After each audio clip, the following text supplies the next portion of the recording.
Baru terungkap, Indonesia gunakan rudal hipersonik untuk jatuhkan pesawat tempur Australia. Called the parole program that immediately showed results by reducing the number of people crossing the border unlawfully. The way this parole program works, one must have a lawful sponsor here in the United States who agrees to sponsor you to get here. Then that person has to undergo rigorous background checks and apply from outside the United States and not cross the border illegally in the meantime. If they apply and their application is approved, they can use the same app, the CBP-1 app, to present at a port of entry and be able to work in the United States legally for 2 years.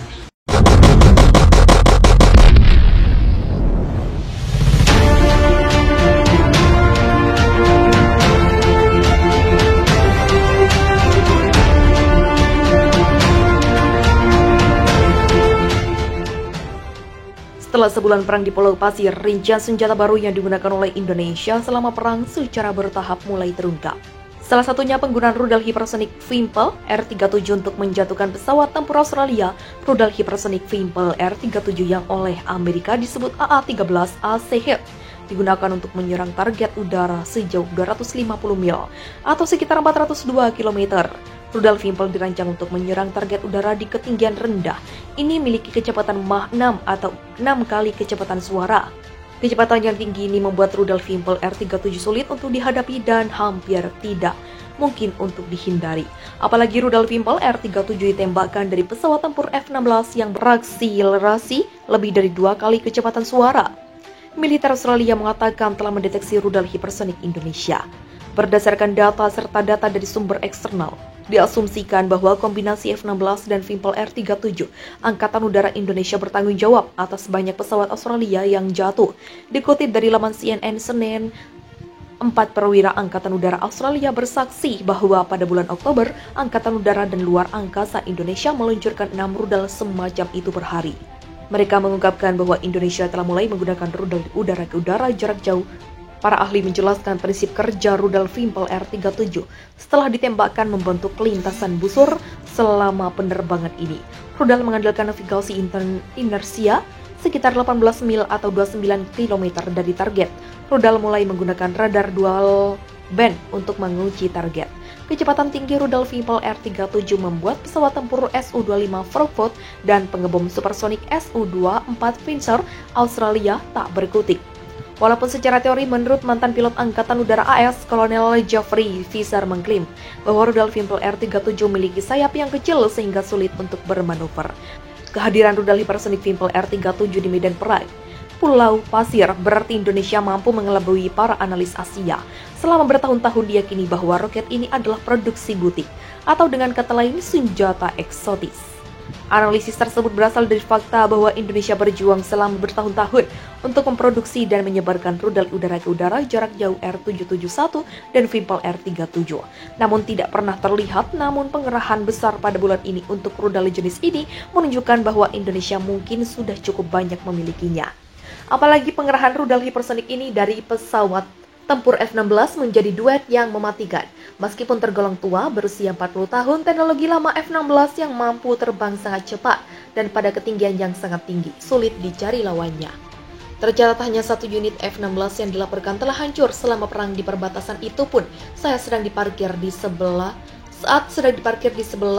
landasan selama serangan Australia.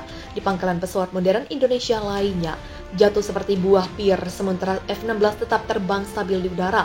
Menurut laporan Asia, F-16 mengungguli pesawat tempur Australia dalam hal kecepatan, jangkauan, dan ketinggian.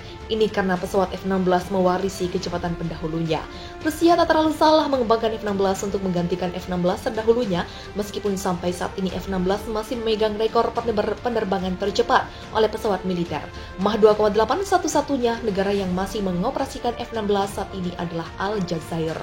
TNI Angkatan Udara mengerahkan 2 unit pesawat tempur jenis F-16 Fighting Falcon untuk memaksa turun atau force down pesawat Australia di wilayah udara Sumatera, tepatnya di Lanut Rusmin Nurjadin. Pekanbaru, Senin, pergerakan pesawat asing terpantau radar Kosek 1. Menurut Kadis Operasi Lanut resmi terjadi Letkol PNB Asri Effendi Rangkuti, dari pantauan radar Kosek 1 dilaporkan bahwa terdapat satu pesawat Australia yang melanggar wilayah udara Riau. Sebab itu 2 jet tempur dikerahkan untuk mengidentifikasi. Sementara proses identifikasi berlangsung, seluruh unsur yang berada di laut RSN pun diperintahkan untuk bersiaga penuh. Ujar Effendi melalui keterangan tertulisnya pada Selasa. Karena tidak mengindahkan imbauan untuk keluar dari wilayah udara Riau, maka pesawat tempur Skadron Udara 16 dengan Kelsex Radar Flight mendapatkan perintah untuk melaksanakan force down. Setelahnya, pilot tersebut dibawa ke RSAU Dr. Sukirman untuk dilakukan pengecekan kesehatan. Tim intelijen Lanut RSN melakukan interogasi kepada pilot dari pesawat asing tersebut guna mendapatkan data dan informasi yang diperlukan, katanya. Pasalnya, pesawat milik Australia yang diterbangkan itu masuk tanpa izin dan tidak memiliki kelengkapan dokumen penerbangan. Kepala Dinas Penerangan TNI AU, Kadis Penau Marsema TNI Indan Gilang Buldansyah mengatakan, sebagai negara yang berdaulat, Indonesia berkewajiban menjaga kedaulatan wilayahnya, termasuk wilayah udara. Tugas-tugas tersebut diperankan TNI AU dengan melaksanakan patroli dan pengawasan wilayah udara yurisdiksi nasional, baik menggunakan radar Hanut maupun pesawat tempur sergap. Apa yang terjadi di Lanut Hang Nadiem Batam menunjukkan tingginya kesiapsiagaan TNI AU dalam menjaga setiap jengkal wilayah udara nasional. Kita tidak akan toleransi terhadap setiap bentuk pelanggaran wilayah udara, ujar Kadis Penau Sabtu. Menurutnya, kronologis kejadian bermula dari terdeteksinya satu pesawat melanggar wilayah udara RI oleh Satrat 213 Tanjung Pinang. Setelah melaporkan hal tersebut ke Komando Atas, TNI AU menyiagakan satu flight F-16 di Lanut Resmi Nurjadin Pekanbaru untuk melaksanakan intersepsi. Namun, intersepsi tidak jadi dilakukan dengan pertimbangan kru pesawat mentaati instruksi dan petunjuk Kosek IKN yang disampaikan melalui MCC Cengkareng agar pesawat kembali ke Australia. Mempertimbangkan keterbatasan bahan bakar pesawat, maka atas perintah Pangkos Sutnas, MCC mengarahkan pesawat tersebut mendarat di Lanut Hang Nadiem Batam.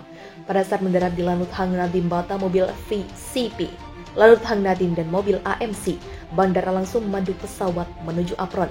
Setelah ingin pesawat dimatikan, KKP bandara melaksanakan pengecekan kesehatan pilot dan KRU dan kru termasuk persyaratan COVID-19. Selanjutnya dilakukan pemeriksaan dokumen-dokumen penerbangan oleh staf Intel TNI AU dan Satpomau dan pemeriksaan paspor oleh imigrasi bandara. Tuturnya, penguasaan ruang udara nasional oleh Tentara Langit kita mutlak dilakukan.